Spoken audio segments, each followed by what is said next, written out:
Welcome to PACE. Today we will discuss about Indian architecture as a part of art and culture.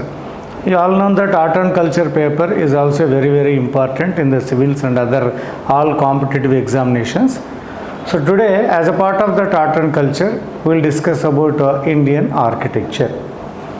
First of all, we will try to understand what is architecture. Architecture is construction of monuments, the art of construction of a monument.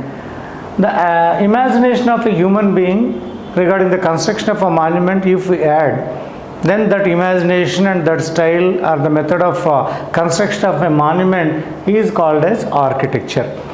This architecture is of two kinds. One is rock cut architecture, another is structural architecture. What is rock cut architecture and what is structural architecture? If a single rock itself is modified into an architecture, it is called rock cut architecture. By using stone blocks or the bricks or the wood or other things, if a structure is made, that is called as structural architecture. So here in the structural architecture, we use bricks, stone blocks, wood, etc. Whereas a single rock, if it is modified into a structure or as a monument, it is called rock cut architecture. This rock cut architecture is again of two styles. One is cut-in style of architecture, another is cut-out style of architecture. In cut-in style of architecture, we start chiseling a rock inside into that, and if it is modified into a structure, then it is called as a cut-in style of architecture. If only the outside of the rock is made as a structure, then it is called as a cut-out type of architecture. So this is cut-in style of architecture, which we also can call as a cave architecture. Today we will try to discuss about this cave architecture. Means in what way caves are constructed by human beings, what are the various kinds of caves that built by human beings, what are the specialty of this. These are all the things that we are going to discuss today. So if a single rock is modified into a structure or a monument, it is called rock cut monument or rock cut architecture. So if we go inside the stone or inside the rock, which we modify that into a structure inside into that, then it is called as a rock cut architecture or cave type of architecture or cut-in type of architecture.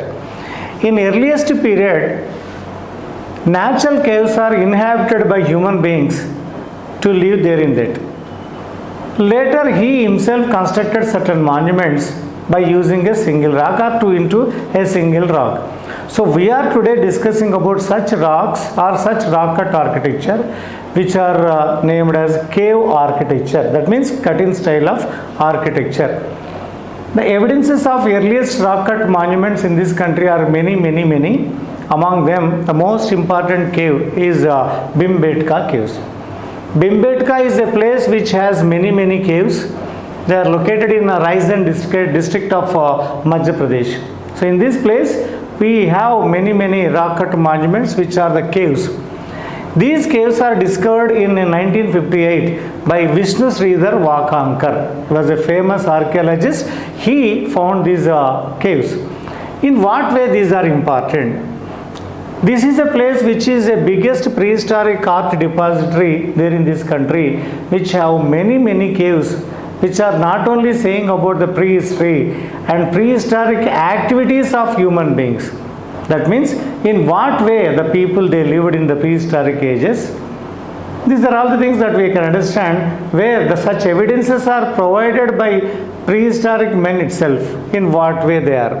For example, on the top of this hill and other parts also, there are many rock cut shelters are there. In these rock cut shelters, they contain some prehistoric paintings that were drawn by prehistoric men. Such paintings helping us to know about the history of these people, as well as just now as I told you, their inhabitation and their lifestyle also. Means in what way that they lived. To which period that these rock cut caves belongs to? They belongs to 10,000 years BCE, roughly Paleolithic period.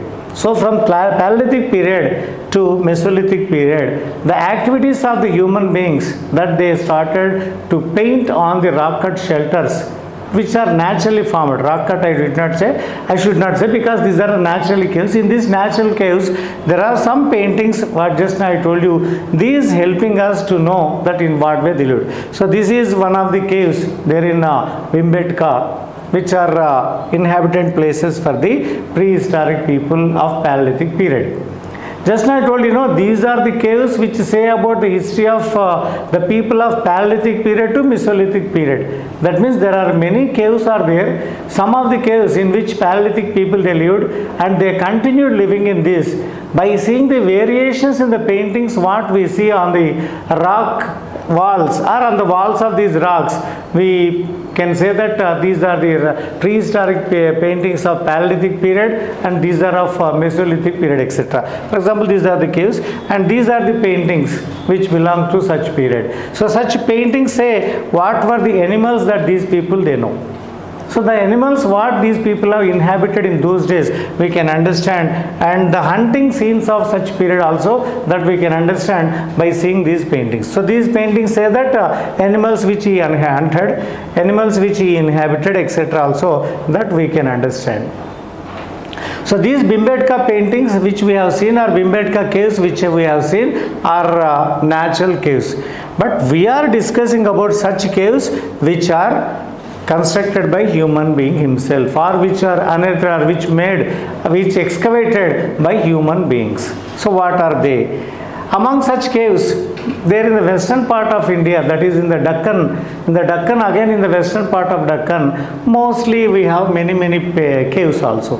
From which period this activity of the caves have started? In fact, cave architecture started since from Mauryan period. The Mauryan period, we have a place called Barabor. So the Barabor is a place where Mauryan period caves that we can see. Satavahanas are their subordinates, and in the Satavahana period also we have many such caves which were seen there in the Deccan place, Deccan just now as I said. So in the northern part of the country also man-made caves that we saw which belongs to Mauryan period, whereas in the Deccan that is in the Maharashtra region we have some such caves which belongs to Satavahana period onwards. So Barabar caves are the caves which are located there in the Bihar which belongs to Mauryan period. Coming to Deccan region, there are several caves are there which are started, excavating of such caves are started in the period of Satavahanas, which was continued later up to 7th century, 8th century up to. Even after that also there, but rarely after 8th century we saw rarely such caves and all. So among the oldest caves, just now I told the surviving caves are Barabara caves which are constructed by Ashoka and his grandson Dasharatha. Dasharatha and his grandfather Ashoka constructed several caves as a part of rock cut architecture to the Ajivakas. Ajivakas were a sect or a division there in the religious movements which took place in the 6th century BC. You all know that in 6th century BC several religious movements took place, among which this Ajivaka division is also one. And when Ajivakas requested Ashoka, he constructed some caves there in Barabara area. In general, if we go, are there any divisions there in the rock cut architecture or cave architecture? Yeah, there are of different kinds of caves are there, different kinds in the sense on the basis of religion. I mean to say that for the sake of Hindus also constructed caves for the sake of religious purpose. Buddhists also constructed caves, and even Jains also constructed. Especially Buddhists and Hindus, they constructed many caves comparatively with the Jains. I mean, Jains number of caves what we can see in this country are little bit less, but more caves are constructed by Hindus and Buddhists. So there are of three kinds of caves are there. One is Buddhist cave, second kind is Hindu caves, and third is of Jain caves. There are number of places in this country wherein the rulers or the excavators or the people of that period constructed caves for the sake of the faith or the religion which they believed. That means some merchants also helped for construction of such caves. Rulers also patronized, other rich people also patronized. So the activity of construction of caves since from ancient times continued up to medieval period. Religion wise, if we divide them into different categories, there are three categories that we have observed. Buddhist caves are very important. Even Hindus too followed such a same, and at the same time even Jain caves are also there here. So some of important sites as well as caves which are constructed by our people in ancient India as well as in the medieval period, we will try to understand. So earliest caves in the southern part of the country are constructed by Buddhists only. They are in the places like Karle, Kanheri, Basra, Bedsa, even Ajanta, Ellora, etc. These are the places which are consisting of ancient rock cut architecture or rock cut caves, and construction of such caves has started there in the period of Satavahanas, and later it is continued up to 7th and 8th centuries up to Rashtrakuta period also. The rulers like Vakatakas, Guptas, Badami Chalukyas, etc. Many rulers, they constructed or they patronized this architecture of rock cut architecture. So these are the places in the Deccan. Just now I told you, Deccan is the place where surviving ancient caves that we are able to see, which are all mostly constructed in the ancient and medieval period, in which we have classified them into three. Now we will go for this. Then we will go some other architectural or these caves what are there here. So Buddhi in the places what I said like Kanheri, Karle, etc. mostly that we saw their Buddhist caves, whereas in some of the places we see even Hindu caves also. In the places like Badami, Ellora, etc. we can see Hindu caves also here along with the Buddhist architecture what we have. So both these Buddhist and Hindu caves have paintings, sculpture, and the temples are the places of inhabitants for the Buddhist monks, etc. Let us see what are there. So Jain caves are also there in some of the places like Ellora or in Badami, etc., which are also having the sculptures of their Tirthankaras. There are 24 Tirthankaras we know. The Tirthankara of such Jains also we can see in such caves which are constructed. So three kinds of caves that we have. One is Buddhist, like second is Hindu, and Jain also here. We go for some of the important places where such caves are there here. Of course, there here in South India, along with the Maharashtra, the Ellora caves, even Sittanna Vasal is also placed in Tamil Nadu, which are also having Jain caves. Some of the Jain caves having the paintings of early medieval period, roughly of Pallavan period or last phase of Pallavan period also. So now we will go for the cave architecture of India. In the cave architecture of India, we go for the important places wherein Ajanta is very important place. In Ajanta, what are how many caves that are there and to which religion that they belong to. Just now I told you there are of three kinds of caves: Buddhist caves, Hindu caves, and Jain caves. Ajanta is a place located in Maharashtra which has 29 caves. 29 caves, construction of which was started in 2nd century BCE and continued up to 7th century CE. Of course, I wrote here as AD, but now we are calling it as CE, Common Era. So, from the 2nd century BCE to 7th century CE, that means up to the period of about 900 years, this activity of the construction of rock cut monuments, especially in Ajanta, was continued, which all belongs to one particular faith which is called Buddhism. So for Buddhism, 29 caves are constructed here. These are all having some paintings as well as sculptures also. Just as I told you, in 2nd century BCE it was started and continued up to 7th century CE. That means about 900 years of period. Thus this activity was continued. Buddhists, they wanted to have a secluded life. They wanted to be away from the general life of the people of general inhabitations. So in the secluded area, these Buddhist monks, they wanted to have rest. So for the sake of that Buddhist monks, they constructed this kind of monuments. So some of the caves in Ajanta are chaityas, some of the caves are viharas. Vihara is a residential place of Buddhist monk. Chaitya is a prayer hall of Buddhist monks.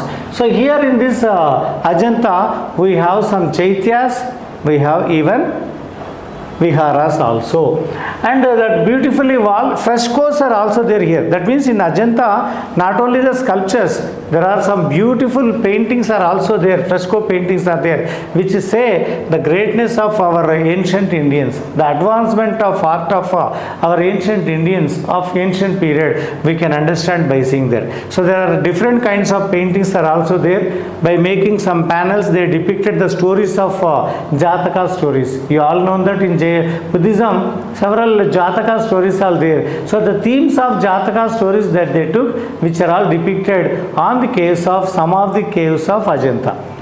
I mean that some of the caves of Ajanta, just now I told you that 29 caves that we have in Ajanta, some are Chaityas, some are Viharas. In some of the Chaityas or in some of the Viharas, we have some paintings, and such paintings will depict the lifestyle of the people or the theme of Jataka stories what were written in Buddhist literature. So sculptures are there, no doubt. Along with the sculptures in the caves of these Ajanta, there are some paintings, fresco paintings are also there. We will see some paintings and also.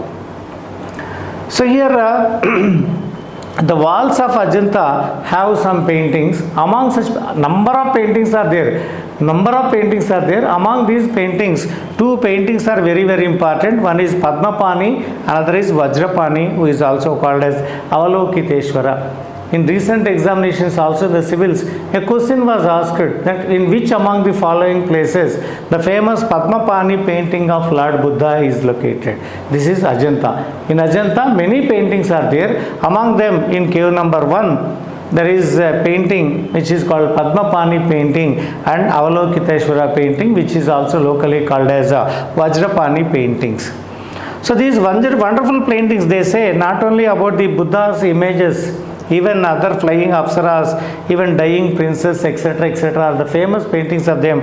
I will try to show this dying princess painting, Padmapani painting, even Avalokiteshvara painting, etc. So this is Avalokiteshvara painting or Vajrapani painting. This is Vajrapani painting. This is also there in the cave number 1. And this is Padmapani painting, about which just now I mentioned that this was asked in the previous civil services examination paper. So I told you, in which among the places the famous Padmapani painting is there. This is Padmapani painting where Buddha or Bodhisattva holding a Padma or a lotus. So a person who is holding lotus can be called as Padmapani. This is Padmapani painting, and this is the dying princess painting. This is the painting. Just now we have discussed about such 3 paintings. So this is dying princess, this is Padmapani, and this painting is of Avalokiteshvara Buddha or Vajrapani Buddha. So in such a way, Ajanta is having 29 caves, and these 29 caves give about the history of an ancient period as well as the activities that continued by Buddhists, and even the Chaityas, Viharas, in what way they constructed. And just now I told this construction was started in 2nd century BCE and continued up to 7th century CE. In this period, the dynasties like Satavahanas, Vakatakas, Guptas, etc., even Badami Chalukyas, etc., are the rulers who patronized this construction of the Ajanta caves. Among the other caves of the same ancient period, Badami caves are also very, very important. Badami is a place which is located in Karnataka, which has 4 caves. In these 4 caves, one is located for Lord Shiva, 2 are for Vishnu, and 1 is for Jain. So there are 4 caves in the Jainism. There are 4 caves in the Badami, and 2 are for Hindus, and 1 is for Jain. So for the Jain faith that are there. So the first cave belongs to Shaivism, or that Shaivite sculptures and all we can see there in the first cave of Badami, and in the second and third caves they belong to Vaishnavism. where Vishnu sculptures that you can see, giant size of Hindu or Vishnu sculptures you can see, where is Trivikrama statue, that means the statue wherein one stand is on the land, another is he is lifting towards the sky, etc. Some sculpture is there, which we call as the Vaman avatar also, but this is a giant sculpture. Even Vishnu, who was sitting on the serpent, also can be seen, and some other such sculptures like Narasimha sculpture, even Varaha sculpture, Varaha Swami, who was lifting Bhumata or the earth also we can see in such sculptures. Second and third caves, and fourth cave belongs to Jainism. There you can see the sculptures of different Tirthankaras. You know that in Jainism there are 24 Tirthankaras are there. All that 24 Tirthankara statues also we can see there here in the fourth cave of Badami. Even the famous Gomateswara statue which is there in Shravanabelagola, that statue also you can see in this fourth cave which belongs to this Badami. So this is a cave, cave number 3rd, wherein you can see the beautiful sculpture of Lord Vishnu who was sitting on Ananta or the serpent. You can see here. And this is cave number 1. Cave number 1, just as I told you that this is located or this is dedicated for Lord Shiva. Here also in this corner we can see a beautiful Shiva sculpture also, where Shiva with 18 hands you can see there in the Nataraja posture. So in such a way 4 caves are there, as already I told you. One is for Shaivism, this is. Second and third caves are for Hinduism, and fourth cave is for the Jainism. These are Badami caves. Next important is Ellora. Ellora is also a cave which is very important cave, the construction of which was believed to be started in 5th century CE and continued up to 13th century CE. And there are different dates for the dates of this, but important are some say that this activity was also started in Satavahana period, and mostly it was continued up to Rashtrakutas period. And Rashtrakutas were the people who constructed some Hindu caves as well as some Jain caves also here. Like Ellora, Ajanta is also having about 34 caves. According to some sources, about 100 caves are there it seems, but now 34 caves are opened for the travelers or the visitors. And in these 34 caves, cave number 1 to 12, they are for the Hindu Buddhist caves. 13 to 29, they are the caves which are for Hindus, and 30 to 34, 5 caves are for Buddhists. Jains. So total 34 caves are there. Some caves are for the Hindus, some are for the Buddhists, and some are for the Jains also here. So cave number 1 to 12, they are dedicated for Buddhism. Cave number 13 to 29, they are for Hindus, and cave number 30 to 34, they are of Jains. So these caves are erected or carved into a basalt rock. You know that basalt rock is one of the toughest rocks. In that toughest rock, they constructed or they dwelled or they carved 34 caves there in Ellora. So these caves are the finest specimens of the architecture of the medieval period. In the medieval period, in what way they constructed? Not only just they made as the caves, inside the cave also we can see the rich designs and the sculptures what are chiseled during the period of various dynasties period also here. Already I told you, 34 caves are there. In different caves, Buddhist sculptures, Jain sculptures, Hindu sculptures that you can see, which are chiseled in a big big in size and in different way also here. And the structures these they represents to just I told you, Buddhists, Hindus and Jainism, both 3 religious groups also that we can see here. And the serenity, the grace of Buddha, or that even Hindu sculptures or Hindu temples etc. are greatly chiseled there in this place. And among all that 34 caves what we are seeing, cave number 16 is very special. And in the beginning I told you there are of two kinds of rock cut architectures. One is cutting type of cave architecture, what is just now we have discussed, and this cave number 16 belongs to the second kind, which is cutout type of architecture. What is cutout type of architecture? This cutout type of architecture starts from top to bottom, chiseling outside of a rock, making that into a structure. Whereas in cut-in type of architecture, we are making that as a cave and we are going inside. Whereas in cutout type of architecture, we start from the top and we go to bottom. So among this architecture, this is that cutout. Among the 16 caves, among the 34 caves in Ellora, this 16th cave is very, very, very important cave. Already I told you, this is cutout type of architecture. Cutout in the sense, outside the rock we chiseled it.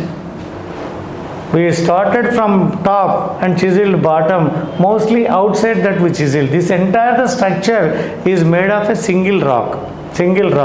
So this is called as monolithic, means making this structure with a single rock. With a single rock that it made, that too it is best example for the cutout type of rock cut architecture. And this cutout type of, not only this cave number 16, all these 34 caves which are there in Ellora were recognized by UNESCO as World Heritage Sites. So among the World Heritage Sites in the world, Ellora is also one. So there are of different temples. This is just now we have seen a rock cut temple, cave number 16, which is best example for cutout type of architecture. So starting from here, they chiseled from top to bottom, mostly outside first, and then went inside. Even inside also you can see a beautiful Sivalinga along with the pillars and sculptures on the pillars also. On this side, even on the wall, the entire story of Ramayana, they chiseled in a beautiful, beautiful way. So among the caves of these 34 in Ellora, this cave number 16 is very, very, very important cave. So I told you that three faiths are there here. I mean, monuments of three faiths are there. Some are of Buddhists, some are of Hindus, and some are of Jains. So among the Hindu caves, this is one of the best example. And this is a Jain cave. Cave number 30 to 34, I told you, 5 caves are there which belongs to Jainism, and this is one of the Jain cave temple there in Ellora. And this is called cave number 10. Cave number 10 of Ellora is very famous, which is locally called as Vishwakarma cave. Vishwakarma is a great architect of epic ages, wherein he was said that constructed very beautiful monuments. So among the beautiful monuments what we can see there in Ajanta, this is cave number 10, which is locally called as Vishwakarma cave, and some of the people locally call it as Sutar ki Zompri, means cave of a carpenter or house of a carpenter. Carpenter usually makes the structures or the articles with the wood. Here also the upper part what you see are made of single stone. This is monolithic monument, but the upper part if you see, they are in such a easy manner they chiseled as a carpenter can make it with the wood. But this is not a wooden structure, this is a stone structure, which is cave number 10 of Ajanta. Ellora. The next is Elephanta caves. Elephanta caves are constructed in the period of Rashtrakutas. These are the caves which are believed to be constructed or erected in the period of 6th century. It is nearby Mumbai. Mostly they are in Mumbai, and here Shiva temples and other temples are also there, other faiths are also there here. And especially in one cave we can see a large Shiva statue of 20 feet of bust size. A bust size of Shiva statue we can see here, which is called Mahesha Murti. Some people even called as Teen Murti statue also. This is very famous sculpture. And even other some sculptures are also there. Aghori sculptures are there, Shiva sculptures are there, Mahayogi posters sculptures are there. These are all of the different sculptures of these Elephanta caves. Even sculptures of Ardhanarishwara is also chiseled very beautifully in some of the caves of these Elephanta, which are nearby Mumbai. This Ardhanarishwara meaning that it is half man and half women, that means Parvati and Shiva. The combination of Parvati Shiva statue, if you say, if you make as one human being statue, it is called Ardhanarishwara statue. And this is the Tenmurti statue, just now what I told you, which is very famous statue there in one of the caves of Elephanta. In Elephanta caves, this bust size of about 20 feet of statue is very, very famous, which is there in this. And several other caves are also there in this Elephanta. So Elephanta is also very famous for rock cut monuments, especially cave architecture of this Rashtrakuta period.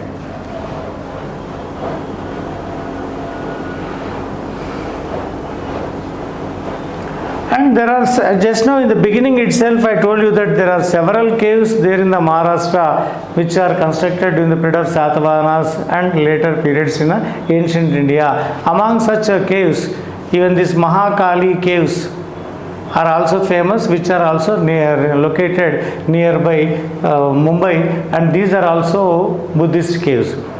Satavahanas were the people personally, though they followed Vedic religion, they patronized Buddhism also.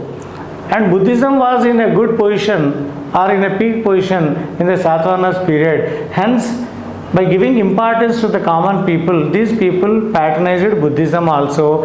Not only just the religion, they patronized religious monuments also, they constructed many. Among such many monuments, even these Mahakali caves are also believed to be built in the period of Satavahanas in the Deccan, especially nearby Mumbai. So here these are also belongs to, are believed to be of 2nd century BCE, which were continued up to 7th century CE, but unfortunately most of these caves are now in ruined conditions. Cave number 9th among such caves which are there in Mahakali is believed to be the oldest one, but I told you, some of these caves are, means most of the caves are in destroyed condition. They were all in such position. So these are some of the caves which are of Mahakali caves. Even Jogeshwara, Kanheri caves are also caves which belongs to Satavahana period. In the Satavahana period, hundreds of caves, in fact, they constructed in many places in western part of India, they constructed, which were all rock cut caves. Because in the western part, as we know that western ghats are there, western ghats in Maharashtra were utilized by Satavahanas and several later dynasties also for construction of caves. So among such caves, these Jogeshwara and Kanheri caves are also very important, which are also believed to be belong to the period of 1st century and 2nd century CE. This Kanheri is also having about 109 temples which are nearby Mumbai. So these are also mostly of Buddhist caves, of Chaityas and Viharas. Most of these Buddhist caves which are there in Kanheri, they were all of Buddhist and Jain caves, and Buddhist caves only mostly. In Buddhism again, there are two divisions are there, Hinayanam and Mahayanam. So some of these caves belongs to Hinayanam and some of belongs to Mahayanam. I think you all know the difference between Hinayanam and Mahayana. Hinayana is that which doesn't believe Buddha as the God. Mahayana is that which believes Buddha as God. So in these caves, if you see Buddha's sculptures or paintings, you can say that these belong to Mahayana. If Buddha's idols are not seen, say that they belong to Hinayana. And one more thing is, Hinayana architecture or Hinayana monuments will be simple without any rich designs. So here both kinds that we can see, some are belongs to Hinayanam and some belongs to Mahayanam. So as Buddha's sculptures that we are able to see here, you can say that it belongs to Mahayanam. Without Buddha, if you see this type of statues, caves, you say that they belongs to Hinayana. So both Hinayana caves are there and Mahayana caves are also there in Kanheri, in Jogeshwar, etc. Then at the same time, among the other places, Karla and Baza were also the places which are also believed to be constructed during the period of Satavahanas, which are away from the Pune. So in the Pune away, means 50 kilometers away from the Pune, there are some caves which are Karle and Baja caves are also located, where also beautiful caves of Satvana period and the next periods are also can be seen, and these are also belongs to Buddhist period. Probably you know that even today little influence of Buddhism can be seen in Maharashtra. It is because of such service what made by Satavahanas and the next rulers for Buddhism there in such areas. So in the 1st and 2nd centuries BCE, we have some caves here, and such caves also have the sculptures as well as other monuments. In the Buddhist monuments, you know that there are 3 kinds of monuments will be there: Chaityas, Stupas and Viharas. Chaitya is a prayer hall. Stupa is a semicircular shaped architecture for the purpose of prayer, and Vihara is a residential place of Buddhist monks. And almost many of these caves are either Viharas or Chaityas. So some of the caves of this Baja or Karle also are Viharas or Chaityas. Sometimes in some of the Viharas you can, or in the Chaityas, you can see that Buddha stupa also here. There are different kinds of stupas. While discussing about the Buddhist architecture, I will tell you what are these different kinds of Buddhist architecture. But here, this is one of the caves which belongs to that Karli. So here it is also a Chaitya, which is a prayer hall. As rich designs that you can see, you can say that it is also Mahayana Chaitya. Chaitya is a prayer hall. Inside this prayer hall, you are able to see that stupa also here. So within the hall or within the Chaitya hall, if you can see the stupa with rich designs, say that it belongs to Mahayanas. If it is simple in its architecture, it is Hinayana Chaitya. That's all for today. Here in this we discussed about the cave architecture. In coming days we will discuss about the structural architecture.